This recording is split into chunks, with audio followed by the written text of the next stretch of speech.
Hey everybody, it's John from Seattle Coffee Gear. I'm here in the commercial kitchen. We're doing a crew review today of a BUNN product. We're talking about this brewer here, which is the ICB Infusion Series brewer, and it is their new Platinum Edition version of this. This is the 1 gallon dual voltage model. Dual voltage means that it comes in either a 110 or a 220. Those are ranges, so 208 to 240, just that different wall socket, or 110, which is just the standard plug. One cool feature about this brewer that I'm just going to call out right away is it comes with some different mounting options for your hot water spout. It includes the hot water spout with it, but you can mount it up front here. There's another spot on the side here or on the other side there. We just haven't put that on, so just want to call that out before we get started here. This is definitely a specialty coffee focused brewer. It has a lot of customizability to it, a lot of flexibility to it. So let's talk a little bit about some of the programming options. The main menu that you're going to see on this brewer in day-to-day use, if you have it, is this menu here. This menu has 3 different size options, and these size options fall under this category here. And if I click on that, it's going to take me back into here because I only have that one enabled right now. If I was to go into here and enter my programming menu, I got the password wrong. There we go. Coming here to recipes, I have all these recipes that I can adjust here. I can go to here, I can enable these or disable these. There we go. It's hard from this angle here, and then I can always exit out that way. So then I have house blend, and I have, oh, there we go, house blend, or I have regular. These are all ones that we've customized. We've been using the regular because we've come up with some good recipes that work for a lot of different coffees. That's the main interface that you're going to see when you're using this brewer. So let's talk about some of the programming functions in the recipes, because I know that's what most of you care about when you're looking at these brewers. So again, to get into that, you hold the BUNN logo up here, go into advanced, enter whatever password you have set, and then come in here to recipes, and then let's just say we're doing this Peru here. If I click on this, then it takes me to this page here. This is where the majority of your, well, not the majority, all of the recipe settings are. And unlike some brewers where you kind of build out a recipe by pulse or by volume till you get to the final recipe, this one you're more controlling kind of overall parameters, and it's doing some of that programming for you. So under volume here, you program your ounces, your total dispensed liquid that you want. So this small one here we have set for about a ½ gallon, 64 ounces. As soon as you change it, it does ask you to save it, and then if it's the same, it does not. Get out of there. Bypass, this is something that we've talked about on some other larger brewers. This allows you to inject a little bit of water down the side here. So if you're doing a bloom with a lot of coffee, if it blooms up and then you hit it with more water, it can overflow the filter and you can get grounds in your basket. So you can adjust the bypass here and avoid getting grounds in your coffee. Put this back in. For a ½ gallon, you don't really need to do that because you're not using as much coffee, but we have it set there. Again, this angle is difficult. Pre-infuse, this is like your bloom setting, so you can adjust it by time. And then that tells you how many ounces are being delivered. It's not controlling the flow or anything like that. It's just whatever your line pressure is from the wall. And we actually went in and calibrated that, so this is pretty accurate. Get back out of here. And then you can adjust your pulses. So we have this set to drop water for 10 seconds, then wait 5 seconds, 10 seconds, 5 seconds, so on and so forth. And so then that gives you your brew time here. I'm going to increase the wait time. And if you see while I'm doing that, if I'm adjusting this or lowering that, it's actually changing that brew time there. I'm going to save that. Come back out to here, keep doing that. And I'm going to change this actually. I want my wait time to be a little bit longer because I just want a longer bloom there. I'm going to save that. Get out of there. This one is interesting, Smart Wave.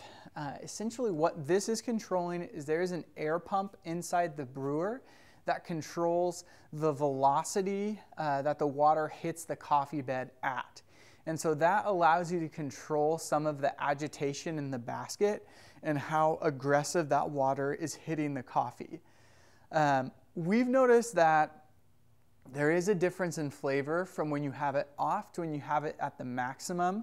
So it is changing some of those flavor notes where you can actually tell the difference with a little bit or less agitation. I found that I like it somewhere in the middle, and that tends to give me a pretty even bed at the end of my brew. It means that I've gotten a pretty even extraction out of that. Let's get back out of here, and then you can adjust your drip time out. I've noticed that the pre-programmed times on this brewer are a little bit short, so I like to adjust these out. Say a minute 30. Now let's go back out of there. And then what you can also do here is have this brewer time your air pot. So if I say my freshness is an hour, and then this timer comes up, it's going to tell me that whatever I brewed is now expired on freshness. So a nice combination. You can combine that with the dispensers that BUNN has, which we'll look at in a minute, that also do digital tracking as well for time. Get out of here. And then you come here, and this tells you your recipe stats. So it has my total brew time, my total water, bypass, all the other stuff there. And then if I hit that arrow, it takes me to the next part there. Let's go back again. That takes me out of there. I saved all those settings individually, so now they're all saved in here. Go all the way back out. And then I could even come in and do the medium as well, do the large as well, as much as I want to do there. One feature that I do like about this brewer is the escape button. If I hit up there, it takes me all the way back out of the menus, back to this home screen here. So you're not having to cycle back out through your menus and try and figure out where you were. I think that's a really handy feature. Some pieces of equipment have it, and I do really like it on this brewer because the programming is a little bit complex. Let's go back into that programming menu and talk about some of the other programming options that you have. So we're going to hold that button. You can come into here, and this is where you can see any errors, anything like that, or any updates. You can see your stats and see how many brew cycles, how many sizes are being brewed. Come back out to here, scroll through that a little bit. That tells you your versions and such. Back out of there, care and cleaning. This tells you basically how to clean the brewer. Back out here. And then we're back into advanced. There we go. Oh, I missed by one. There we go. If you get the touchscreen right on, it's actually one of the better touchscreens that I've used on a brewer. So a second ago, I was mentioning the different calibrations that you can do on this. So if you have a pitcher or something under here that you can measure water with, it's going to drop as much water as it would in a minute, and then you can adjust the calibration in here to tell it how much it's dispensing to make your recipes more accurate. Get out of here. And then you can also, it does have a USB port here on the side. So you can save recipes from a different brewer and import it across. So if you're a chain and you have these, that is a handy feature. You don't have to go in and program each one individually. You can import and export. Through that function, you can also save your own screensaver on this for just an additional custom touch to really make it look personalized. In here under machine settings, I can go into brewer settings and change all this stuff here. I can change my temperatures here. Get back out of there. I can go into here and change time and date, units, password. That's pretty much all of the programming info you need on that. Why don't we go ahead and brew up some coffee so you guys can see it in action, see the bed after we brew, so I can show you how even that extraction looks at the end of it, and we can go from there. I'll get some coffee brewing. Here is my brew basket, and I'll show you, again, there's that bypass there. The filter sits in here. This is a splash guard to prevent stuff from flying out of there. Not really an issue, but nice to have. I'm going to go ahead and give this a rinse, and then we'll get grinding. We did do a video review of this grinder as well. So if you want more information on this grinder, take a look at that video there. These two pieces of equipment do communicate back and forth with each other by RFID. So this right here on the brew basket, this little thing is an RFID chip, and this right here communicates with this, which then communicates up here with the brewer. So pretty cool. Let's lock this in place. This is what we're brewing up today from 49th Parallel. It's their Guatemala San Juan. Pretty tasty here. We'll see how it comes out on this brewer. We're gonna brew a medium regular.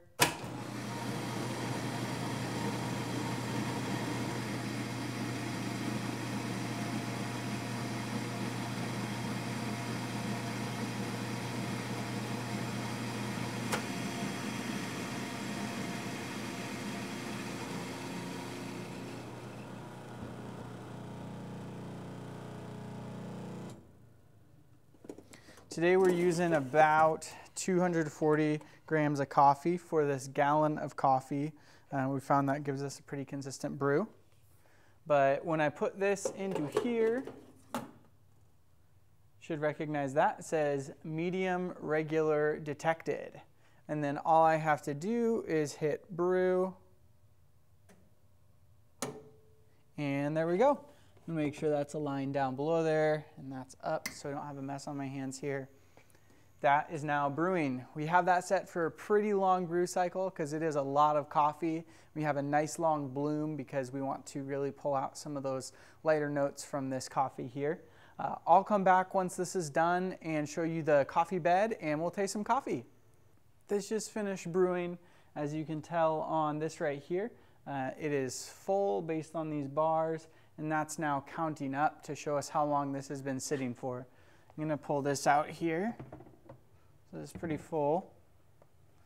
And let's take a look at our basket here. So as you can see, it's really pretty even and very level after the fact. There's definitely a little bit of some mud there from some fines. Looks like nothing escaped the basket thanks to that bypass there, so we don't have any grounds in our coffee. Overall, pretty consistent. Let's go ahead and try some of this. This just clicks into place, just like that. And then on the back, it has a little release on it. That lets you simply lift it off once you're ready. The lid does lock down if you have this flipped forward. Prevents this from coming off. Pretty cool feature. Definitely was confusing for a couple staff members when they were trying to take the top off of it. Anyways, let's see what we got. Sometimes you do get a little bit of water in that first hit there due to the bypass and just the way the tube is oriented, connecting this to the bottom of the brewer. Smells great. It's pretty hot. I don't want to burn myself. I'm going to swirl it around a little bit.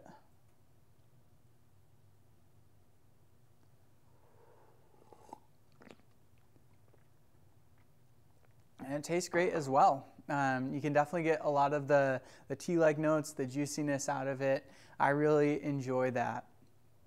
I think overall, this pair here, I mentioned this in the grinder video, might not be for the specialty coffee shop who's changing out coffees all the time, but for somebody who is placing this in a couple cafes and they want it to be very simple for their staff, I think it's a great fit for that, because the way these two communicate to each other, the way you can copy recipes and that sort of stuff, I think they make a great pair, and the coffee is great as well. I hope you guys learned something about this brewer, that you were informed about some of the things it can do. If you have any questions or think we didn't cover something, leave us a comment down below and we'll do our best to get back to you. Like the video if you enjoyed it as well. If you want to see more videos like this or on home stuff, make sure to subscribe to our channel. If you ever have thought about opening a coffee shop or want information on coffee equipment, give us a call as well. We'd love to chat with you, either myself or one of the other folks on our commercial team. Thank you guys so much for watching. I hope you have a great rest of your day.